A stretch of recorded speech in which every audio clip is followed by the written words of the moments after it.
Hello kids, नमस्कार. Welcome to learn Marathi language.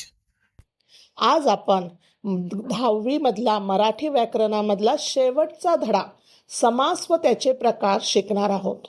तर चला सुरू करूया. तुम्हाला अव्ययी भाव समास, तत्पुरुष समास, द्वंद्व समास आणि बहुव्रीही समास हे 4 समास अभ्यासाला आहेत. आपण आज ह्या सेशनमध्ये अव्ययी भाव समास शिकणार आहोत. पहिला आपण समजून घेऊया समास म्हणजे काय. मराठी व्याकरणात शब्दांची काटकसर करून एकच शब्द किंवा जोड शब्द तयार करण्याच्या प्रकारास समास असे म्हणतात. या काटकसर मीन्स क्या, बहुत कुछ ज़्यादा स्पेन नहीं करते हुए, बहुत कुछ ज़्यादा यूज नहीं करते हुए उसे काटकसर कहते हैं. तो फॉर एग्जाम्पल, देवाची पूजा असं बोलण्याऐवजी आपण बोलू शकतो देवपूजा. ओके. आई आणि वडील असं बोलण्याऐवजी आपण एकच शब्द बोलू शकतो आई वडील. गूळ घालून केलेली पोळी असं बोलण्यापेक्षा आपण एकच शब्द बोलू शकतो गूळ पोळी. सिमिलरली पुरणपोळी के लिए भी हम ऐसे ही बोलेंगे पुरण घालून केलेली पोळी, त्याला म्हणतात पुरणपोळी. तो इतने सारे वर्ड्स यूज करने के बदले हम सिर्फ एक ही वर्ड यूज कर रहे हैं, तो उस प्रोसेस को हम बोलेंगे समास. ओके. अब ये समास के 2 इम्पॉर्टंट फैक्टर्स हैं. Let's study that. तयार होणाऱ्या शब्दास सामासिक शब्द म्हणतात.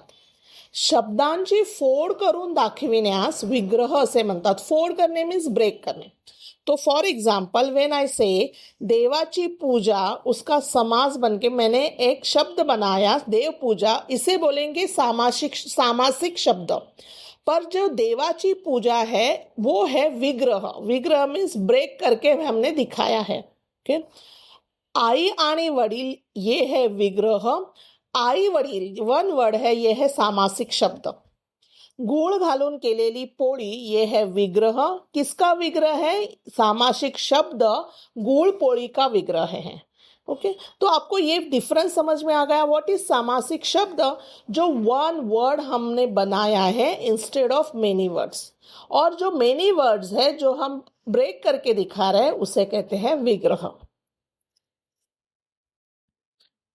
अव्ययी भाव समास. प्रथम पद प्रधान. इसका प्रथम पद मीन्स फर्स्ट वर्ड जो होता है वो इम्पॉर्टंट होता है, महत्वाचं असतं, म्हणून तिथे लिहिले प्रथम पद प्रधान. या समासात पहिले पद फर्स्ट वर्ड महत्वाचे असते. या सामासिक शब्दाचा वापर क्रियाविशेषणासारखा केला जातो. हे शब्द स्थळ काळ रीतिवाचक असतात. तो आपको क्रिया विशेषण थोड़ा रिवाइज करना पड़ेगा. ओके. आप फॉर एग्जाम्पल दर साल, सो दर, राइट, प्रत्येक साली. अब दर साल इज अ सामासिक शब्द and प्रत्येक साली इज विग्रह. हर घडी, प्रत्येक घडीला. यथाशास्त्र, शास्त्राप्रमाणे. आमरण, मरेपर्यंत किंवा मरणापर्यंत. यथा योग्य, योग्य असे. दिवसेंदिवस, प्रत्येक दिवशी. क्षणोक्षणी, प्रत्येक क्षणाला. सो यहाँ पे फर्स्ट वर्ड इंपॉर्टेंट है. यहाँ पे ये स्लाइड और आगे के 2 स्लाइड, यहाँ पे मैंने बहुत सारे एग्जाम्पल्स दिए हैं. So let's explore that. आ, यथा, प्रति हे संस्कृत भाषेतील उपसर्ग लागून तयार झालेले शब्द या प्रकारात मोडतात. मीन्स अव्ययी भाव में जो आ है, यथा है, यथाशक्ति बोल हमने सीखा ना. सो प्रति है, तो ये जो है ये संस्कृत के उपसर्ग है. फॉर एग्जाम्पल, आ जन्म, जन्मापासून. आ मरण, मरेपर्यंत. यथाक्रम, क्रमाप्रमाणे. प्रतिक्षण, प्रत्येक क्षणाला. यथा न्याय, न्यायाप्रमाणे. सो आप अगर इधर देखोगे तो हर एक के बाजू में कालवाचक, रीतिवाचक, ये मैंने मेंशन किया है. अब आपको क्या करना है, इसको क्रिया विशेषण के साथ आपको स्टडी करना है कि जो मैंने लिखा है प्रतिक्षण, क्षण कालवाचक क्रिया विशेषण है क्या, क्यों है, क्योंकि ये सारे एक दूसरे से रिलेटेड होते हैं। बे, दर, बेला, गैर, हर, वर, बिन यासारखे फारसी भाषेतील उपसर्ग लागून तयार झालेले शब्द अव्ययी भाव समासाची उदाहरणं आहे। अभी फारसी भाषा क्यों? क्योंकि महाराष्ट्र में जब ये शिवाजी छत्रपति शिवाजी महाराज के बहुत बहुत पहले तक फारसी मुगलों का राज था, तो बहुत सारे उनके फारसी वर्ड्स भी मराठी में इंक्लूड हो गए हैं। जैसे साल है, साल is not a proper Marathi word, it's वर्ष। ओके, सो बहुत सारे वर्ड्स हमारे मराठी में इंक्लूड हो गए हैं, तो इसीलिए हम उसे भी कंसिडर करते हैं। तो फॉर एग्जाम्पल दर साल, प्रत्येक वर्षी।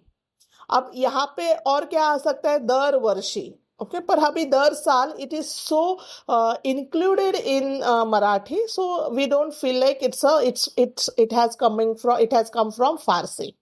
हर रोज, हर दिन, देखो मराठी में भी होता है हर दिन, हिंदी में होता है। सो हर, ये जो वर्ड है ये अगेन फारसी से आया है। बिनधास्त, धास्ती शिवाय, बेशक, बेलाशक, गैर हजर, बर हुकुम, बिन शर्त। तो ये सारे वर्ड्स हैं, इसे ये भी अव्ययी भाव समास है। मराठी भाषेतील द्विरुक्ती होऊन तयार झालेले शब्द क्रिया विशेषणाप्रमाणे वापरले जातात।